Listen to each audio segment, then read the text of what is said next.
Hit it.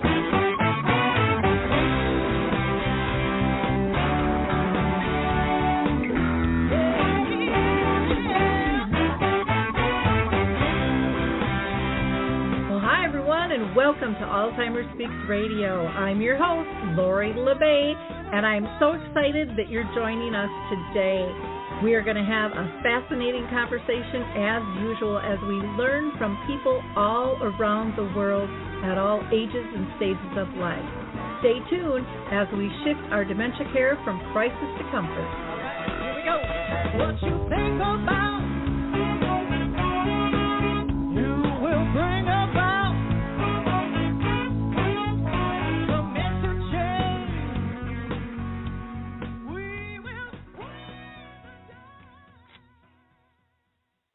Well, hi, everyone, and welcome back to Alzheimer Speaks Radio. I'm your host, Lori LeBay, and I'm thrilled you can join us today. If you liked our opening music, it's called Clarion Call by the Mark Arneson Band, who is local here in Minnesota, and you can download that on any of your favorite music platforms. For anyone that's new, Alzheimer Speaks is about sound information, not just sound bites. Our goal is to have real conversations with voices big and small all around the world. We think everyone's voice needs to be heard in order to make sustainable change. So maybe, just maybe, you can be our next guest. Like I said, everyone is welcome, from those diagnosed to those doing research and everything in between. I also want to give a shout out to Dementia Map. If you haven't checked that out, I'm so excited about this. This has been a goal of mine for about 40 years. I wanted a place where people could go to get information on a global level. Again, from big to small companies to individuals who don't even think that they're a knowledge base. A lot of times people living with dementia or care partners have great resources that they've put together in video format or in a blog, or they've got maybe an Instagram account.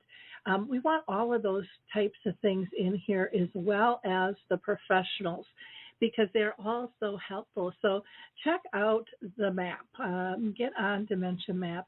It's just dementiamap.com. It's very easy to access. There's no fee if you have a resource product or tool. We also have a free listing as well as enhanced listings. We're not going to collect any of your information, so you don't have to have a membership. And so just super, super easy. And I'm even willing to give you a tour of that if you'd like. Just, again, reach out to me at radio@alzheimerspeaks.com. I also do a couple of community support groups. One is sponsored by Arthur's Senior Care, and we meet the second and fourth Wednesday of each month virtually, so anybody anywhere is welcome to come. That's at 2 o'clock Eastern, 1 Central, noon Mountain Time, and 11 a.m. Pacific Time. And then Brookdale North Oaks and the Shoreview Parks and Rec sponsor a Caregiver Connect, where we meet in person. We're finally meeting back in person this month. We meet the last Wednesday of each month at 10 a.m. Central Time at the Shoreview Community Center. And there's also support for people living with dementia, so there's a little respite care.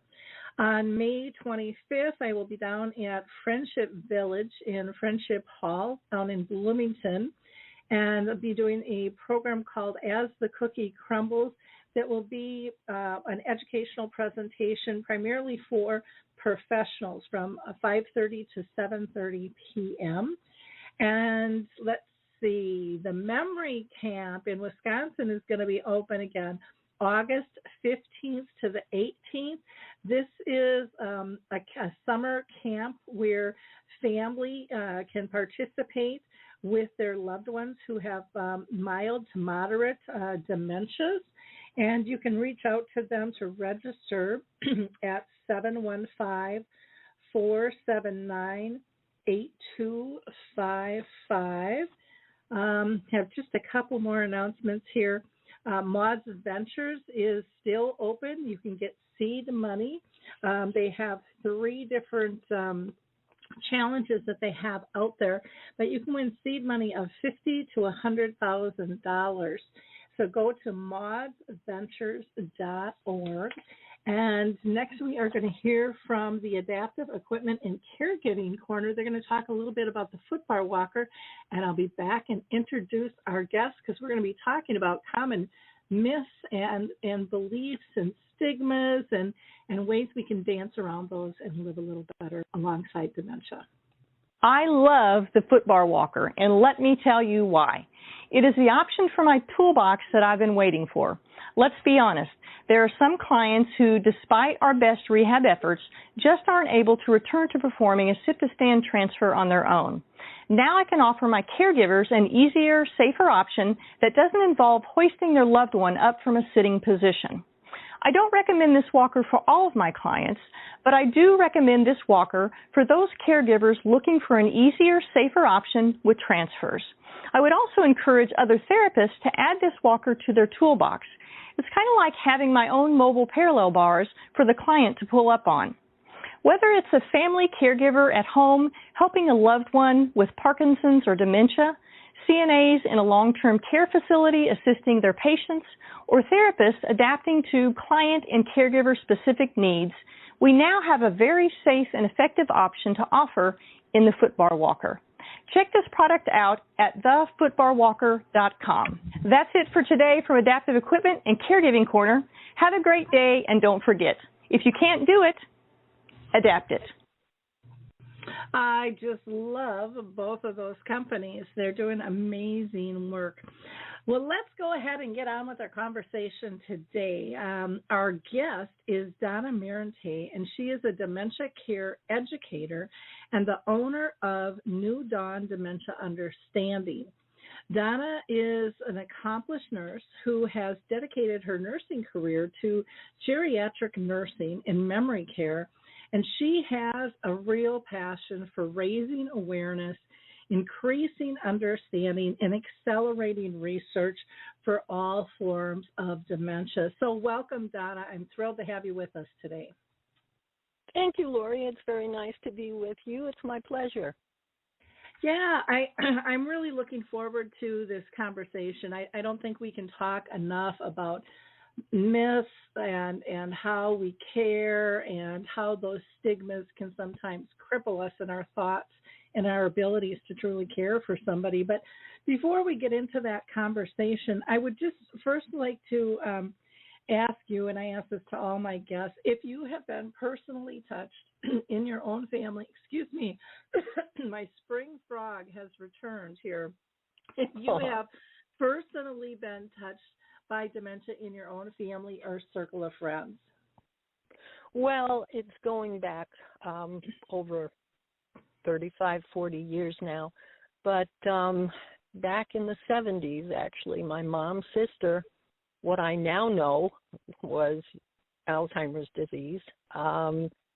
We had a family where culturally we didn't talk about those things and people were in denial about it. We didn't know then what we know now. But the heart of the matter with that, looking back on it, Lori, was, we just kind of looked at it like, well, okay, she's a little to the left or right of center these days. Didn't see her as anything different than our aunt, mom's sister. I guess we didn't know what the stigmas were supposed to be back then, so we just accepted these changes in the person. Eventually, she did need, a more structured care situation, but there are quite a lot of changes in our understanding from just 30, 40 years ago to now. We've done some great things. We've built some great programs, but, we can always shore up the foundation a little bit. Oh, I agree. My mom started having symptoms. Well, she's been gone since 2014 and lived with it for 30 years, almost 40 years ago for her. So she was in the 80s, but, back then no one really even talked about it. We didn't even hear the word dementia. My mom spoke of Alzheimer's. No one else really did, and even her doctor didn't. And so that was everything was kind of blamed on hormones, anyways, for her back in the day. Yep. Yep. So yeah, it was very different. But I remember my great aunt was in the nursing home, and she had memory issues. I'll never forget the day she forgot my name. And I remember just being told by my mom, that's just what happens when people get older, Lori. That's just what happens. It isn't anything personal. And I'm like, what do you mean it's not anything personal? I was crushed, to be that person that she forgot. So yeah, times have changed. We're out of the closet to some extent, but still have a long ways to go in terms of education and acceptance. Let's talk about some of the myths and beliefs that we struggle with in our world today. Do you want to highlight some of those for us? Well, how much time do we have here, Lori? Because boy, there are quite a few. And I'm not putting these in any specific order, but a few that come to mind. One of them is that they don't know any better. They don't know what's going on. I've seen people sometimes comment on a post on social media. They're not intending it in a cruel way, but they'll use terms like, oh, they're a shell of the person they were, and it's the long goodbye, and dementia has taken my loved one. They're still there, okay? One of the other myths is, the lights are on, but nobody's home. They're home. They're waiting for somebody to knock on the door and say, may I come in? May I join you where you are? And you form your relationship with that person. We're kind of trying to hold on to something like cupping water in your hands, and it's not going to stay. So we need to find another way, to relate. And when you do that, that person is still very much with us. And another one, I'm sure a lot of people are really taking up the cause on this to dispel this myth, is that, they're just like children. They are not children. They are absolutely adults. They have lived a full life, and they are quite aware that they are adults. And I think, just to kind of maybe shed some light on where that misconception maybe comes from is, we're born with a brain, one organ, but it is a rather subdivided corporation up there. And when we're born, we have a functioning area of the brain, our primal brain, that is responsible for keeping us alive, keeping us out of danger, making sure that those most basic needs are filled. It's responsible for fright, flight, or fight, things like that.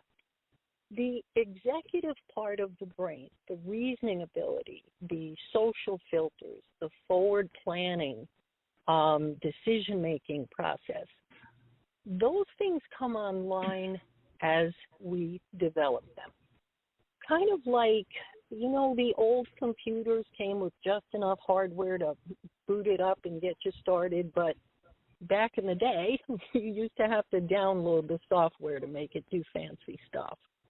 So it's kind of a little analogy there. The primal brain is, if you think of it in terms of the hardware, and the executive brain being, the fancy stuff that we add to it.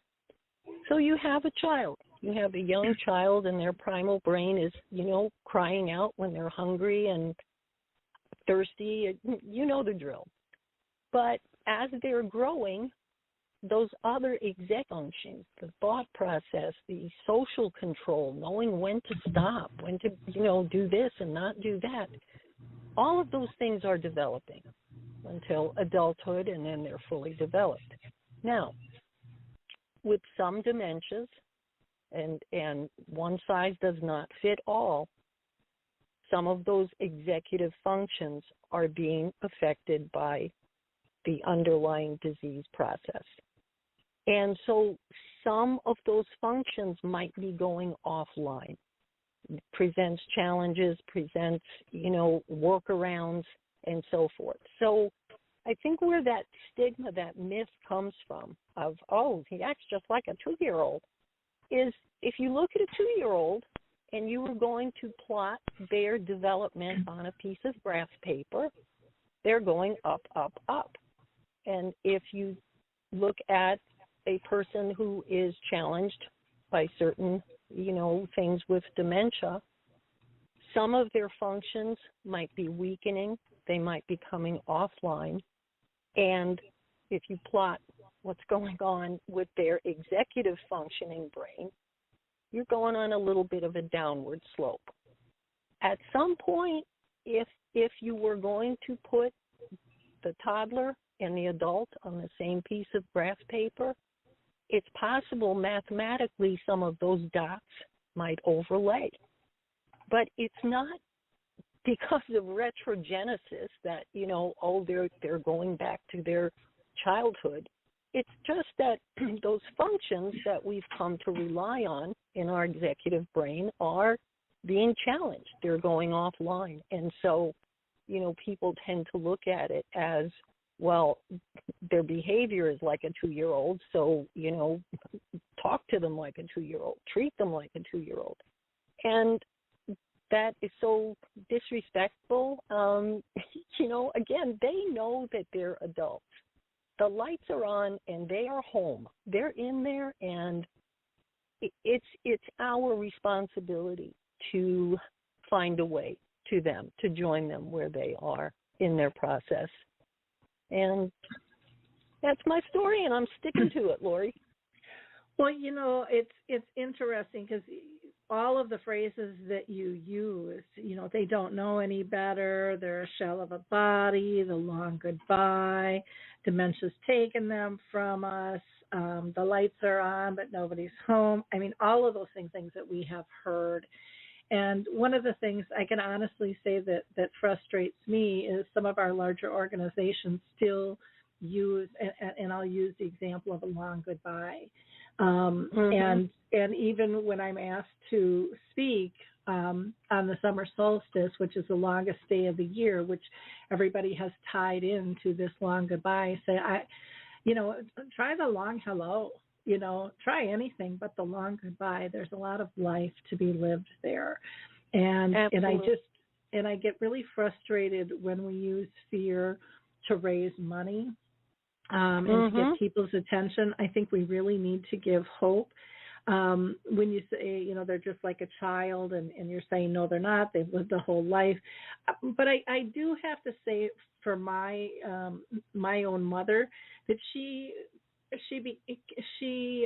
progressed into a childlike state of mind, which was really actually quite beautiful because it was very innocent, and her ego had left the building as things progressed. For a while, she was kind of in that paranoid state, but it was the safest, most comfortable, fun place to be because all she wanted to do was, like a child, connect. She wanted to be part of. She didn't care what you looked like, how you dressed, how you talked. None of that mattered. It was all about the connection. And so to me, there's a plus when we lose some of those things that we've learned as an adult, to be paranoid and to be judgmental.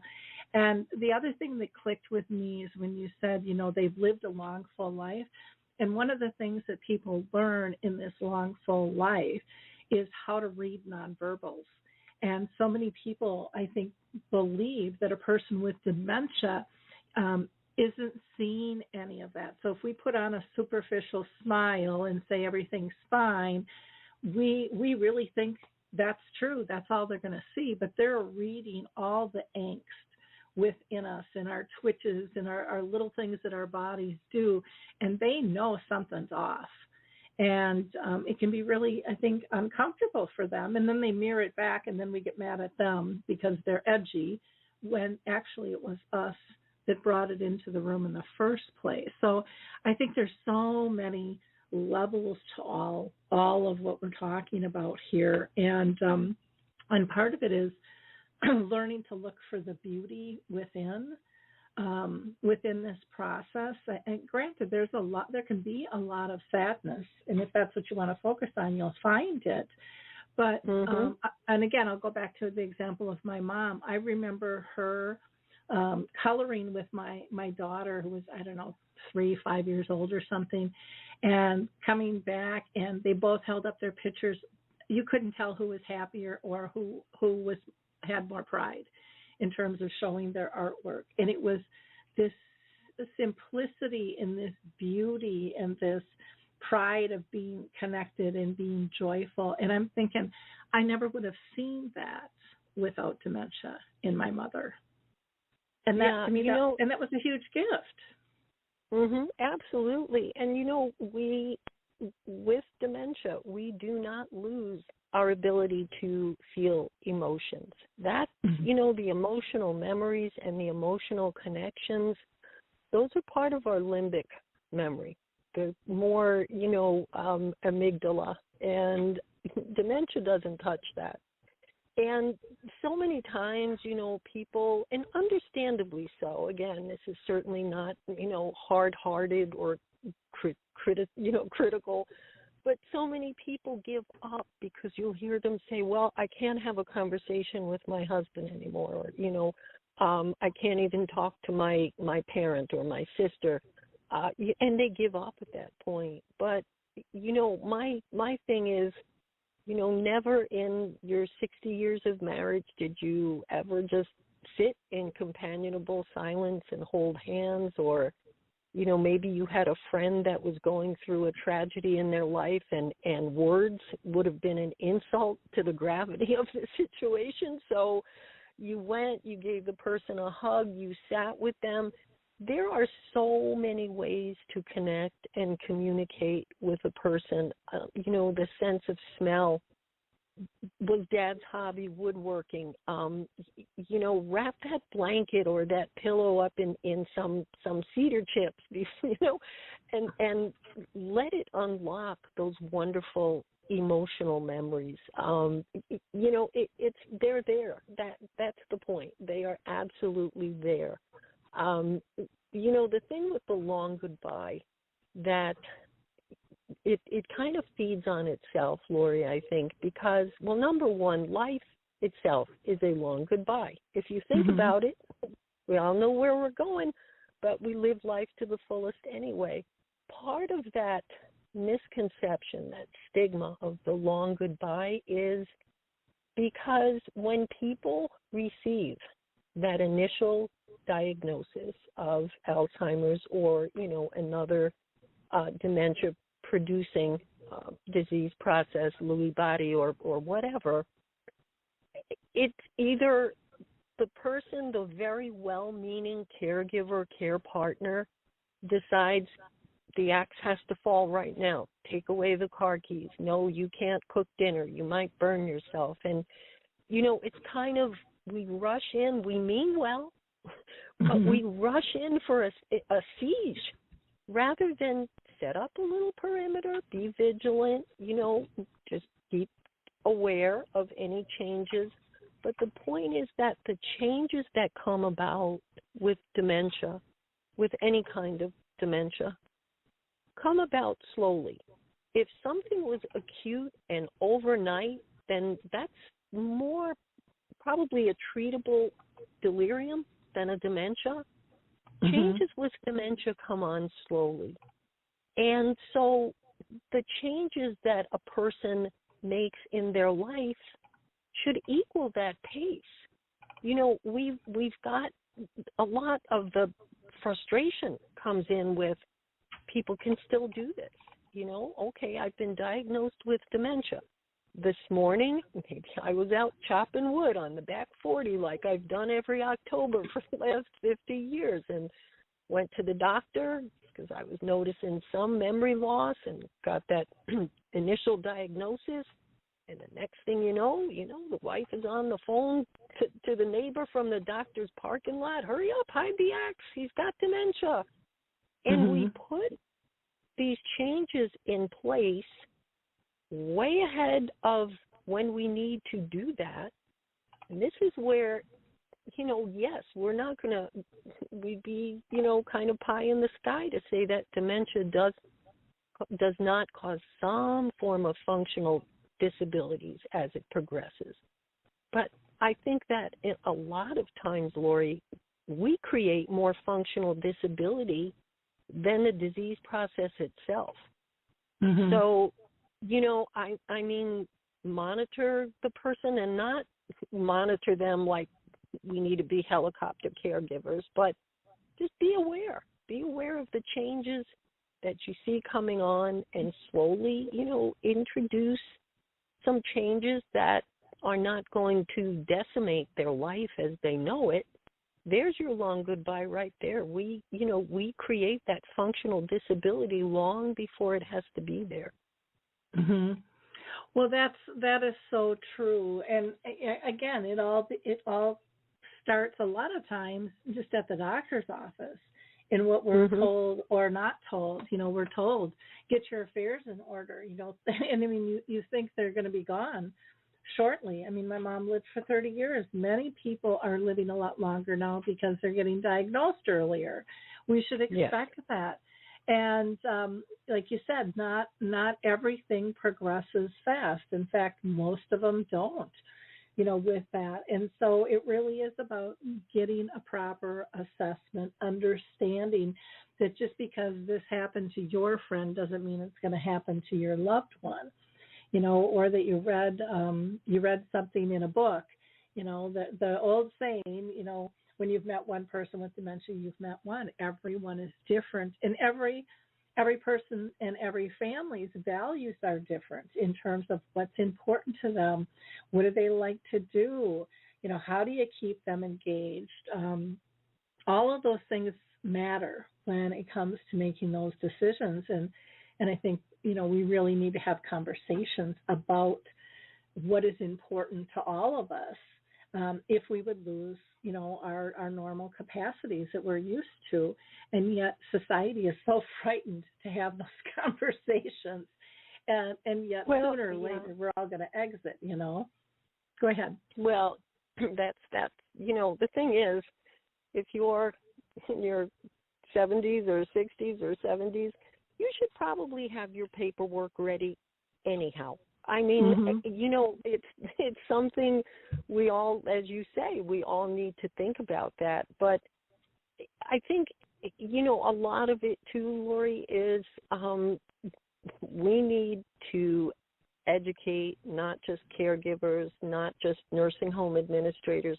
We're at a point now where society, our society in general, needs to have a better understanding of dementia and how we can make changes to make our society more dementia inclusive. If you look at dementia in terms of it produces challenges sometimes, again, I agree, you've met one.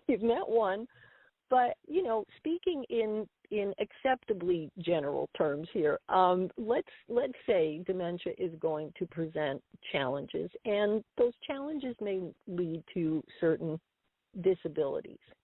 Mm-hmm. If you look at what we have rightfully, God blessedly so done to promote inclusion for other disabilities in our society, and then look at what we have not done to make our society dementia inclusive, we've mm-hmm. probably violated just about every code of the Americans for Disabilities Act. It all gets down to, I think, that general lack of understanding. And as you say, because it happened to your neighbor's mother's uncle's cat's father does not mean your loved one is going to experience the same thing. And this is one of the things that I caution with support groups. And obviously, support groups are very important and we need them. But one of the things that I always caution is, sometimes the internet is not your friend. And people mean well, and they say, oh, yeah, my brother had that, and oh, wait 6 months, wait till you see what happens now. Has he started doing this yet or that yet? You know, it's fear factor extraordinaire, and doesn't have to be like that. It truly doesn't. Yep, I so agree. Now, Donna, some of the audience might not know that you are certified as a dementia practitioner, an Alzheimer's disease and dementia care trainer, and also a certified Montessori dementia care professional. So let's talk about behaviors. We hear so much about, oh, this person has this behavior and that behavior, which I personally, I hate that term, and I am trying to get people to change that. But why don't you talk about your thoughts about behavior and what causes them, and how do we deal with them, and are there other words you think we should use instead of the word behavior? I'd be interested in knowing that as well. Yeah, absolutely. Thank you. Thank you for giving me an opportunity to talk about that. You know, the word behavior in any other context just tends to indicate, you know, what a person is doing. I have a behavior. I get up, make coffee, let the dog out in the yard every morning. That's a behavior. But for some reason, in a memory care situation, behavior kind of becomes a dirty word. And I think that up until now, the focus has been on what to do when these, and I'm making air quotes here. I know you can't see that on the radio, but anytime I say behavior, put some air quotes around it. You know, what do we do when they have these behaviors? Well, we distract and we redirect and yada, yada. How about, okay, we know what they're doing. How about if we take the time to look at why is this happening? And you will find that it gets down to, when I say unmet human needs, I'm saying go a lot further than just food, temperature, hydration, available toilet. Those basic needs are, you know, I mean, they're kind of dependent needs. We depend on that to survive. But if you remember back to Sociology 101 or, you know, philosophy, psychology 101, we all learned about Maslow's hierarchy of human needs. And the reason that it's a pyramid shape rather than a linear or just a list is because the needs all build on one another. And these are human needs that we're born with. Dementia does not take them away. They're part of our humanity, part of us being a human being. And when those needs are not met for any of us, with or without dementia, we're going to have a reaction to it. And, you know, you look at that first level we talked about, most basic needs. Second level, safety and security. And, you know, we kind of need to put two check boxes there. One for physical safety and security, and we can give ourselves a gold star with that. Absolutely. You know, our facilities are safe, they're clean, sprinkler systems, the whole 9 yards. What about emotional safety and security? You know, are we helping people to understand that it's okay if you're a little forgetful? It's okay.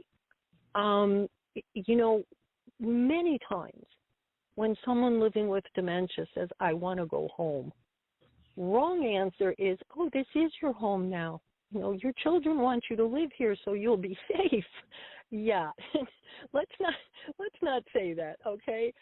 They're not necessarily talking about a physical brick and mortar address. When they're saying, I want to go home, it's that feeling of, you know, and we could go through every cliche imaginable. Home is where the heart is, you know, the love, where the love light burns. Home, it's that sense of everything was okay.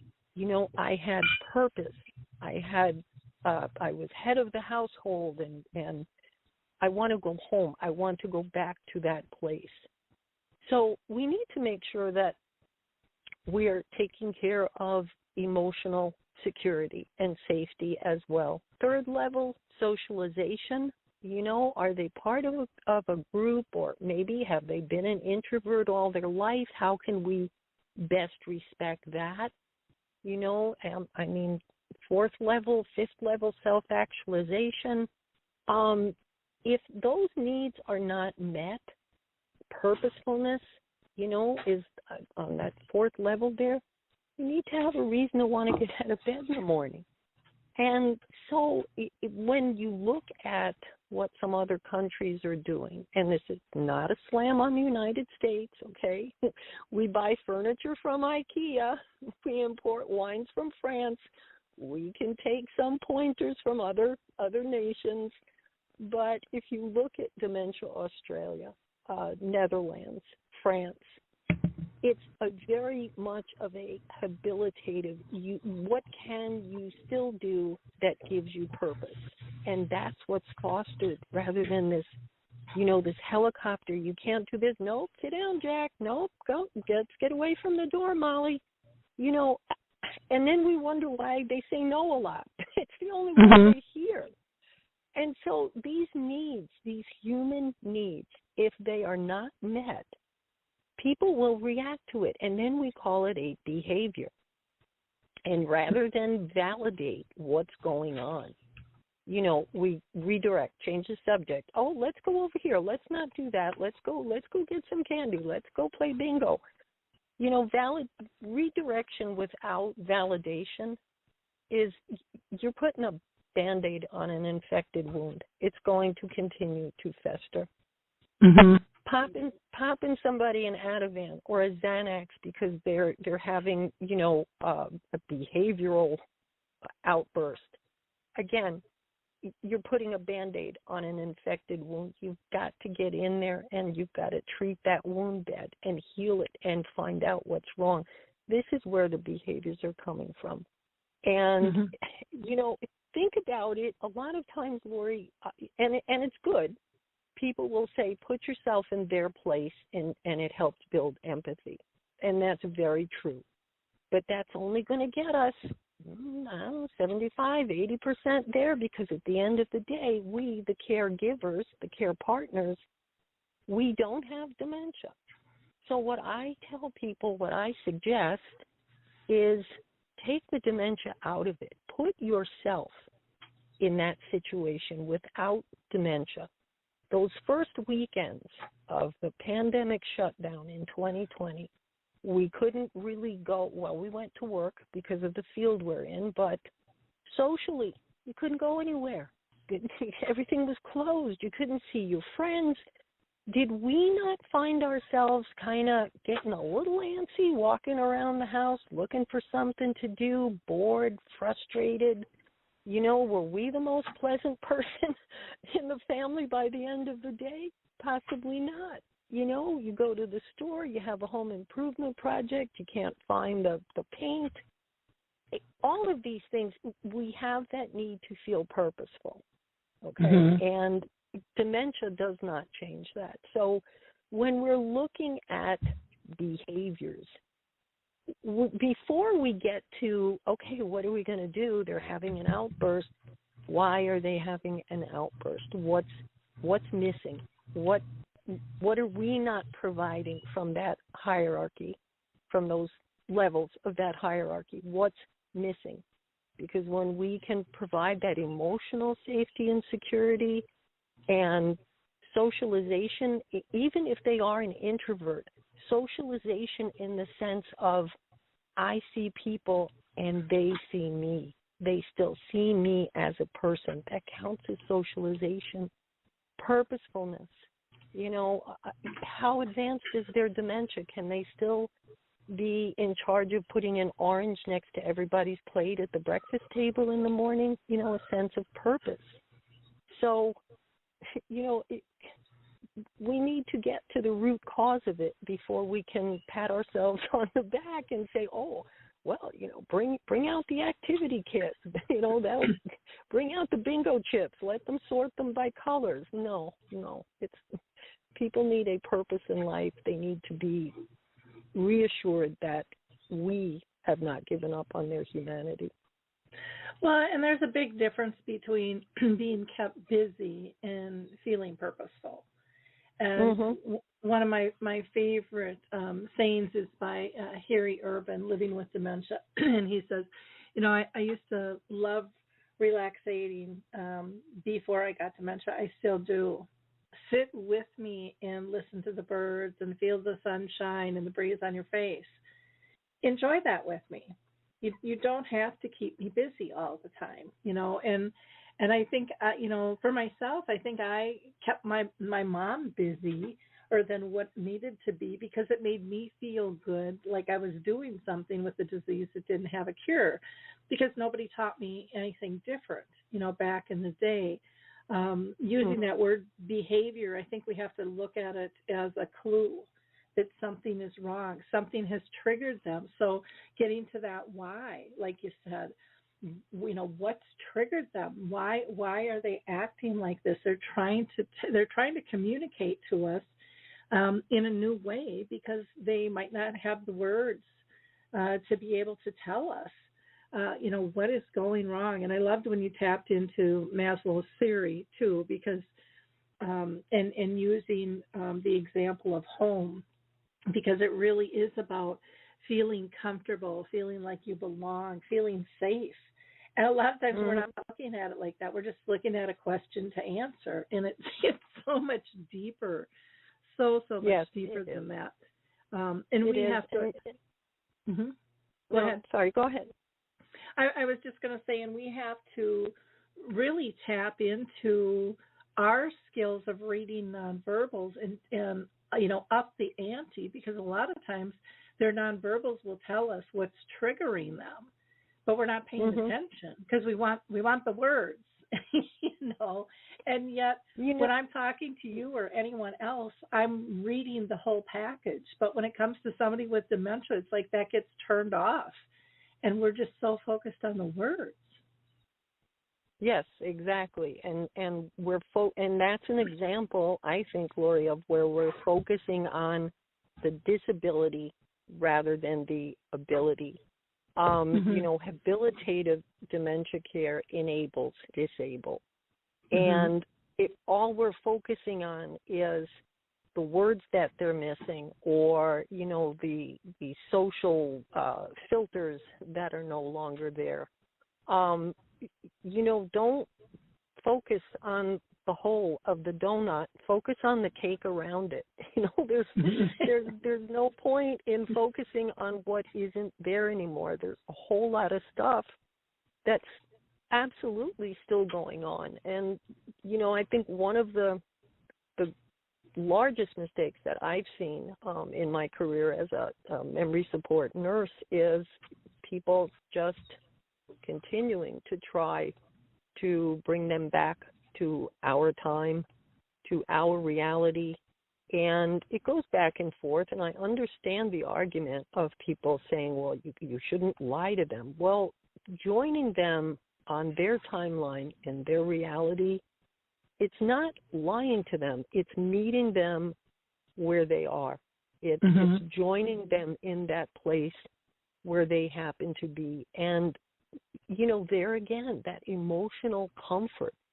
If they've planted themselves in 1968 or 1975, whatever, people tend to look at it and say, oh, they're so confused they think it's 1975. It's more than that. It's what was going on in their life in 1975. There again, were they the provider for the family? Was she mom that's a boo-boo kind of thing? They're seeking that feeling of purposefulness again. When I knew everything, when everything was familiar and it wasn't scary and I was in control, and to keep trying to yank them back from that, it's cruel. They're hanging out in the best years of their life. It's not a bad place spend some time back in the best years of your life. I'd like to do it. So, it's Exactly. Well, I can't believe we only have 15 minutes left, and I have several questions left. So I'm going to merge a couple of these and ask you to talk about learned helplessness and then the habilitative approach versus kind of, I'll have you talk about those two things, and we'll go from there. okay.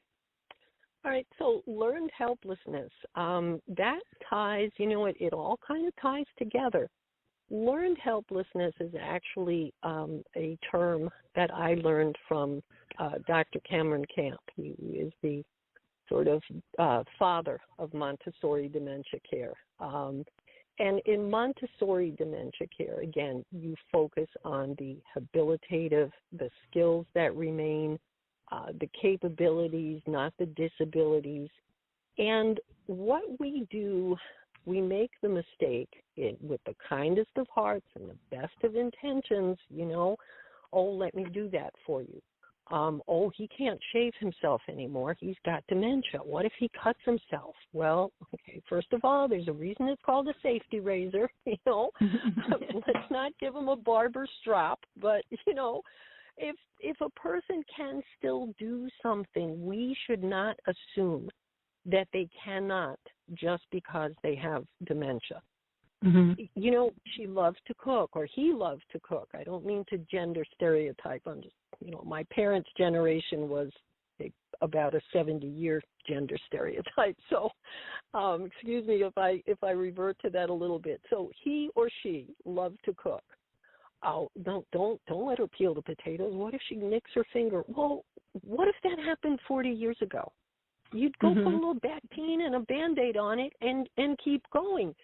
And so in our zeal to serve and protect, our loved ones, we take these things away, and learned helplessness is basically use it or lose it.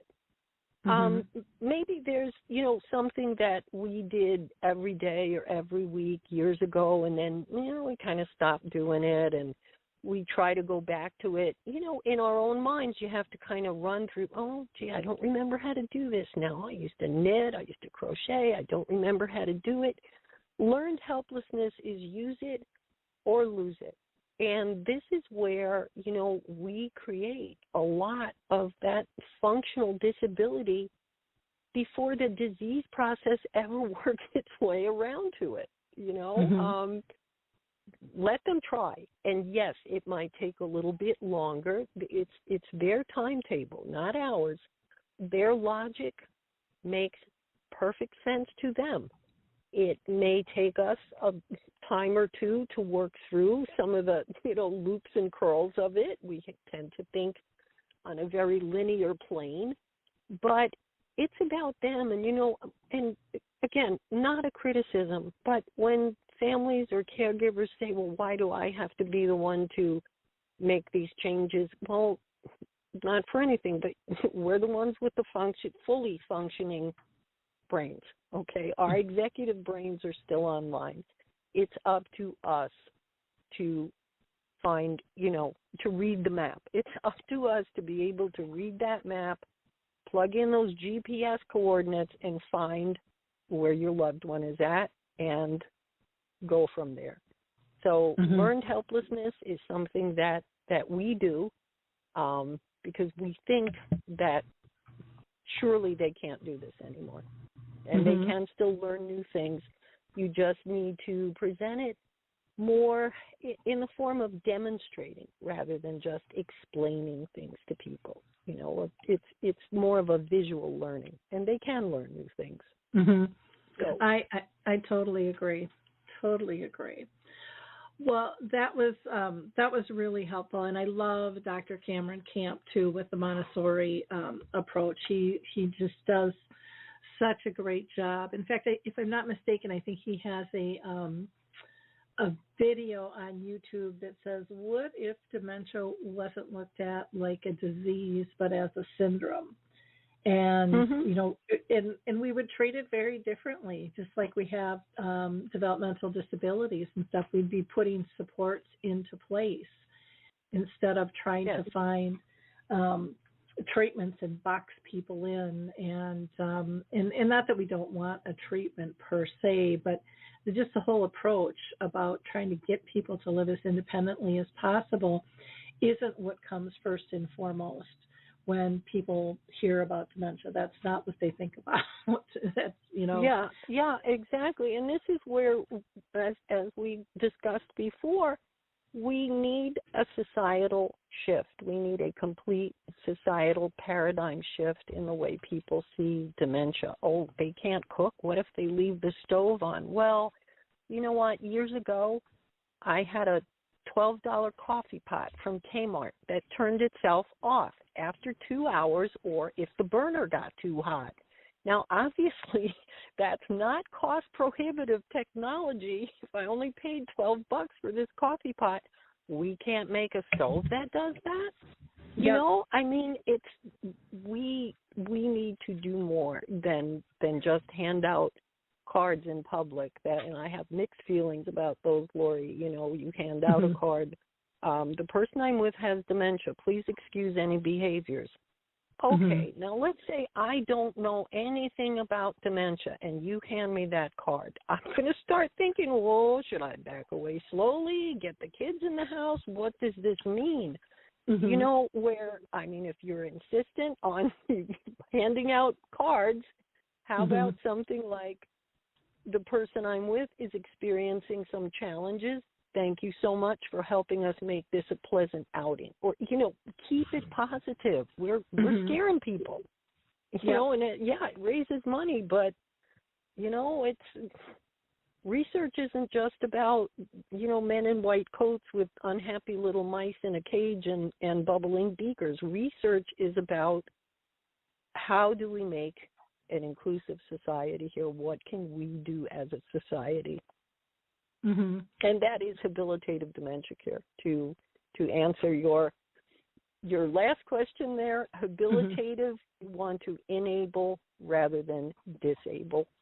Enable them, help them to be able to live on their own. Do they just need a Post-it note, somebody to maybe set up auto pay for them for their bills and they can still stay at home for a little? Again, just keep an eye on things. Don't have to bubble wrap them right on the way home from that first doctor appointment.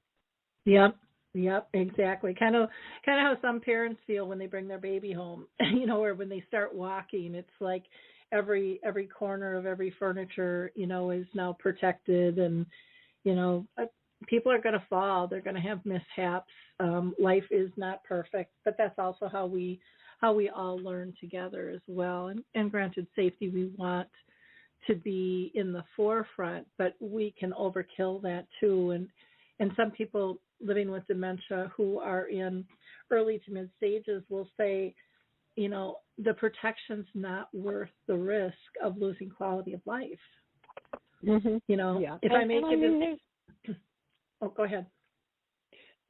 There is no argument that at some point, we don't want to do anything reckless. We do have a responsibility to provide a safe environment. But, like you say, things are going to happen. Things happen, in real life all the time. Now, would I turn my toddler out by a swimming pool and go inside and take a nap? Absolutely not.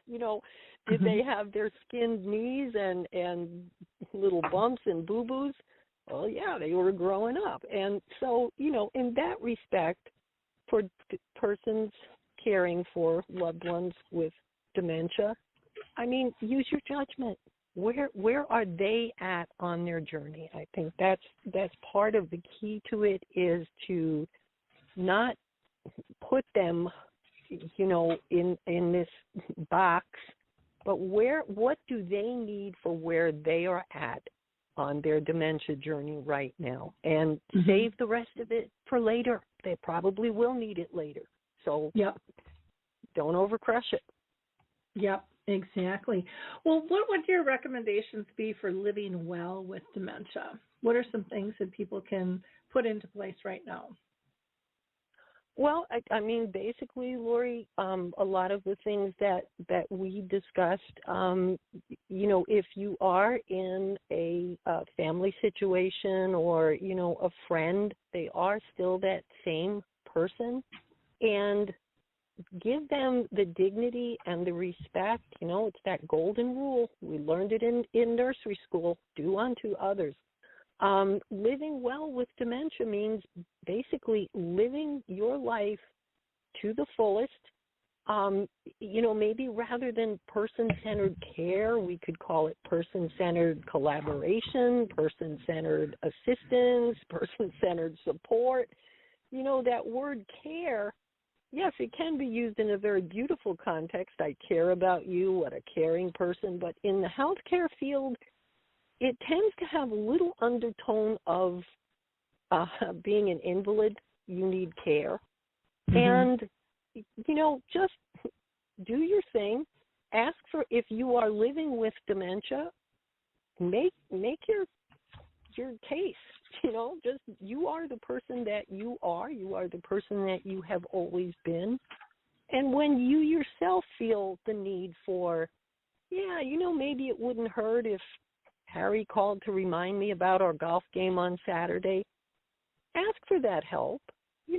There's no shame in that. A lot of people without dementia need reminders or need help with certain things. But, we need to get rid of that stigma that this is the boogeyman under the bed and it's the worst. I mean, diagnosis of any terminal disease is not pleasant.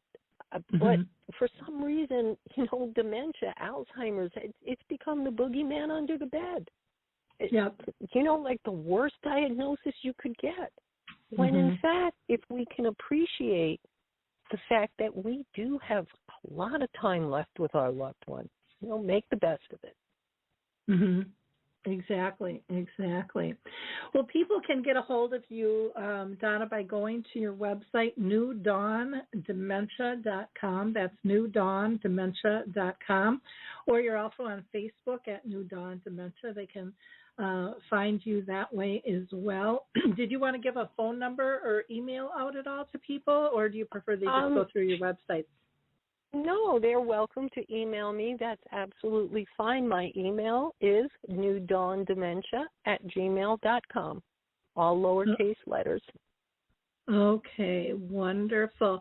Well, thank you so much for your time today. I really appreciate the conversation. You're one of those people I could talk to all day because I just feel very aligned with how you look at things. And so thank you for the work that you do. And for those of you interested in training, please reach out to Donna and visit her site. Thanks, Donna. Thank you.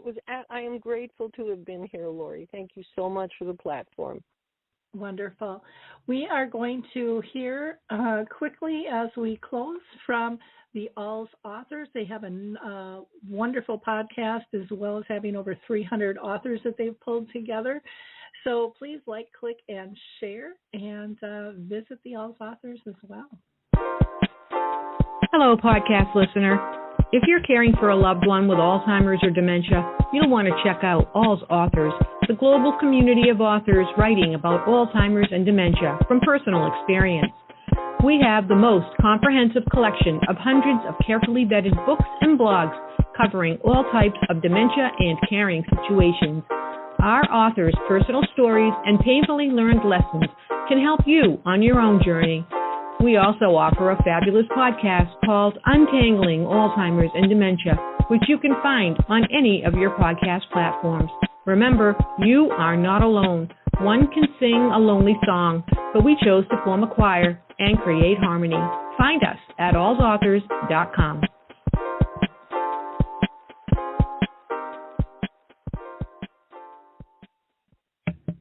Bye, everyone. Have a wonderful week. We'll talk soon.